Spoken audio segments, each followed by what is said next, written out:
Ivy Valentine subscribes to Mark Yoon. So should you. Enjoy your treat! Okay, something I want to talk about today is concerning guest characters. Now, I've been getting a lot of requests for who I think is going to be a guest character in Soul Calibur 7, and like I've been telling people, it's kind of hard to say because I need to see what games are actually coming out in that time period, so we kind of have to know when Soul Calibur 7 is coming out first. So, the only closest clue that I think that I would probably have is like 2025 is the 30th anniversary of Soul Edge, which is the first game in arcades. The release of Soul Edge on consoles would be 2026, so I don't know which of those anniversaries they would like to go with. But we still want to see Tekken like thrive a little bit more before we even start considering what the release date is going to look like. But beyond that, we want to talk about characters that are eligible, right? So some people have been giving me characters that they want to see, like, let's say, Bearded Kratos, or even Eve from Stellar Blade, which is an upcoming game.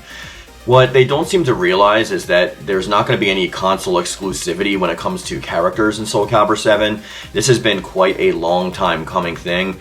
Soul Calibur 2 was the last one that actually did that, and they actually said afterwards that like they were never going to do console exclusive characters again, mainly because of the way it split the player base and the way that it actually affected the game's sales overall.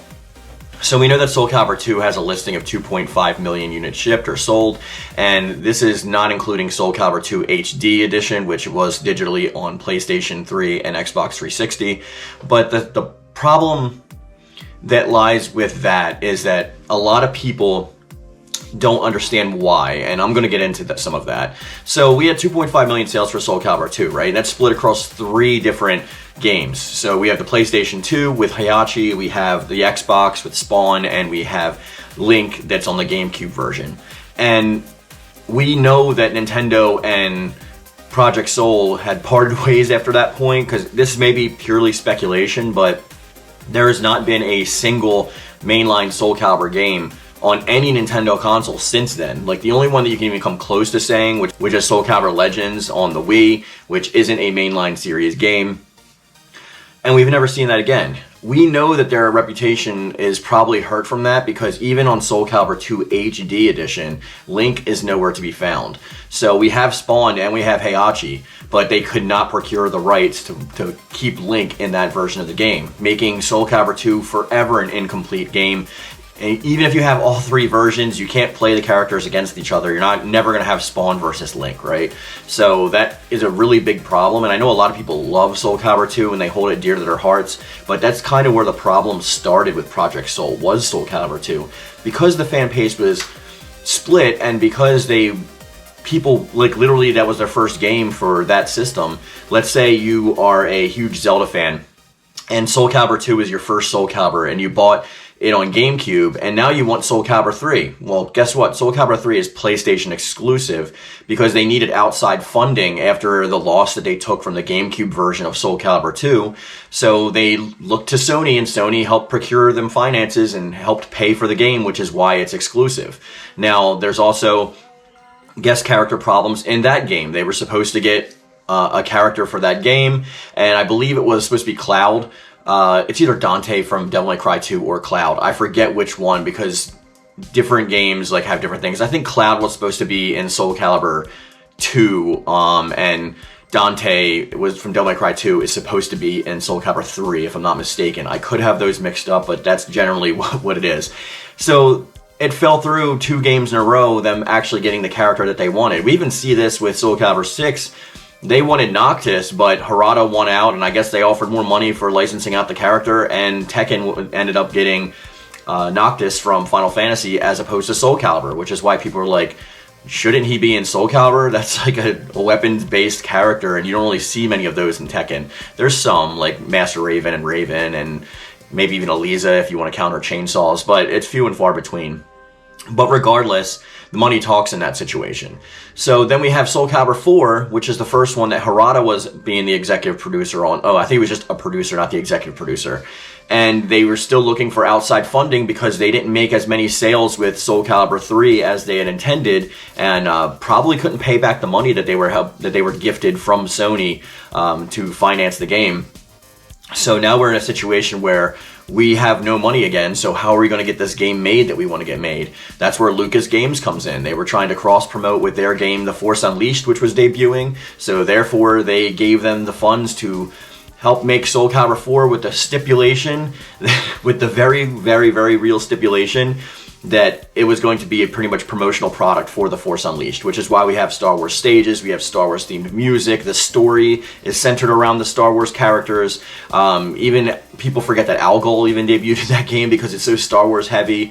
And that wasn't console exclusive with those characters. There were console timed exclusivity with those characters, so we had Darth Vader and we had Yoda on the PlayStation 3 and the Xbox 360, but they were both offered on the store for each other's platform, so you could have a complete version of the game. So it's technically not exclusive, it's just a timed exclusive. And I think that really hurt them in the long run too, because going into Soul Calibur 5, they needed to change things up, and they're like, what are we going to do? Like, how are we going to get this game to sell? We're like bleeding funds, nobody's paying for our games anymore.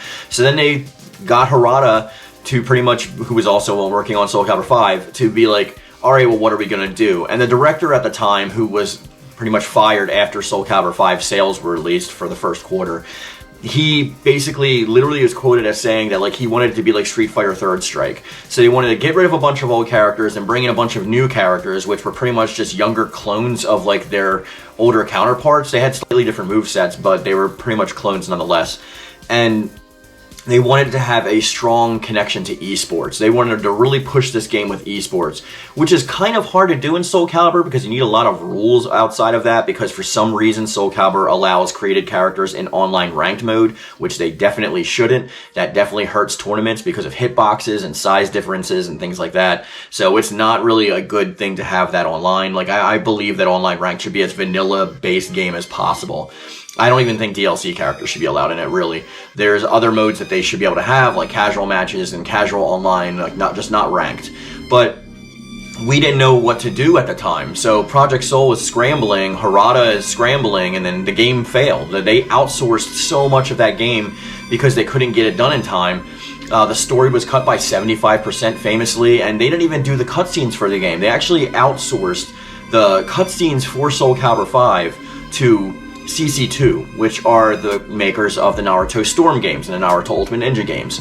They were the ones that actually did those cinematics. It wasn't done in-house by Project Soul. So that's a cost-saving measure. It would cost them a lot less to have somebody else do the work than them do the work themselves.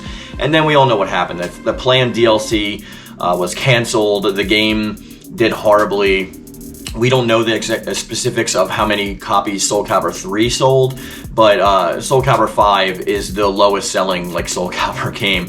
I mean, I can't really say that definitively because it's still around 1.5 reportedly, which they also said for like Soul Blade, and I think 2 million for like Soul Calibur on Dreamcast, but might be 1.5 for that also, or 1.8, something like that, whatever. Don't quote me on that. Like, digital sales probably helped make up for that too. I'm sure the final number for that was somewhere around 3 million units if I want to do like my math properly and have like 60% of the actual purchases go from digital. But we don't know like precisely, but we do know that it got the series canned for a while. Like, the director left, Harada just went to stay on Tekken and didn't really work with Project Soul again after that. He had nothing to do with Soul Calibur 6. That's why Motohiro Okubo from the Pac-Man team fame stood up and tried to help get the game made along with the director at the time. And it's just, what do we do from that? That's why they're not going to have console exclusive characters in Soul Calibur 7, because it almost ruined the series back from Soul Calibur 2. Like, it split the fan base, it ruined the reputation, and it ruined their relationship with Nintendo to the point where, like, they haven't worked with them since, except for Legends, like I said. There's no Soul Calibur 6 on Switch, and it's not like saying that they couldn't do it. I mean, like, it would look horrible, and they probably port it to a third-party company to get it done, but they just don't have the funds or the budget to actually get that done like someone like Mortal Kombat does. I don't know. It would have been great to have Soul Calibur 6 like on the go. I guess like if you have a Steam Deck, you can do it that way.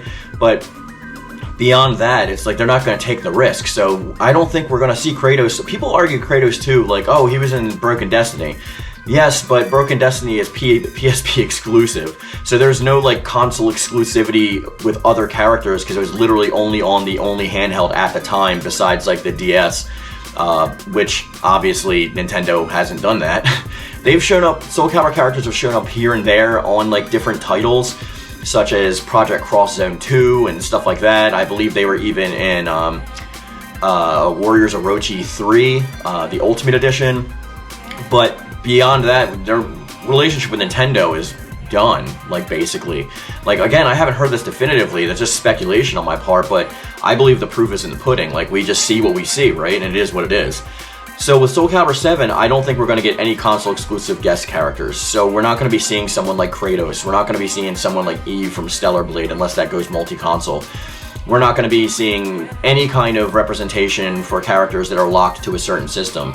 Because what are they going to do for the Xbox version if Kratos is in the PlayStation version? Then they have to license out and pay more money for a different licensed character just to be exclusive on Xbox. And who's going to do that? Because Xbox definitively has the smallest player base of Soul Calibur across like the board. So like PlayStation has the most amount of players, PC is next, and then we also have Xbox trailing in third. So it's going to be a really hard decision to do that, and I don't think they're willing to risk it. I think Soul Calibur 7, all the eggs are on the table here. If they don't nail this game with the bigger budget that they're going to receive since they had more sales from 6, then it's going to be over. Like, Soul Calibur 7 is their make it or break it type game. Soul Calibur 6 was their application game to come back into the games industry. It was a success, so Soul Calibur 7 is definitely going to be here, but we just don't know what the end goal is going to be. If it doesn't sell as much as Bandai Namco wants them to sell, the parent company, then it's just going to go away.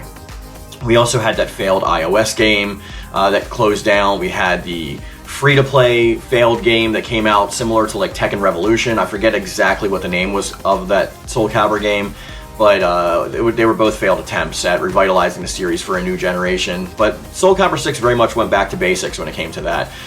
Some people do still say that Soul Calibur 2 has better gameplay mechanics. It's tighter, and the balancing may be better. That may be in fact the case. I prefer Soul Calibur 6 just because of the immense amount of single player content, but we could talk about that another day. So when it comes to guest characters, guys, at the end of the day, what I believe we're going to see is just like a similar situation to what we saw in 6. Geralt was just literally helping cross-promote the Ultimate Witcher 3 edition, and this is going to be something similar. We're going to get a somewhat similar character that is probably going to be a cross-promotional thing, which means it's not going to be like from a super big game. It might be something to help boost up the sales of another game or another studio, similar with what we saw with Halmaru and 2B. That's just the characters that they choose these days. But with that being said, guys, I think that's all I have to say on it. I may have other things to say, so like hit me up in the comment section or on the Discord and ask me anything, and I will do my best to answer as honestly and truthfully as possible.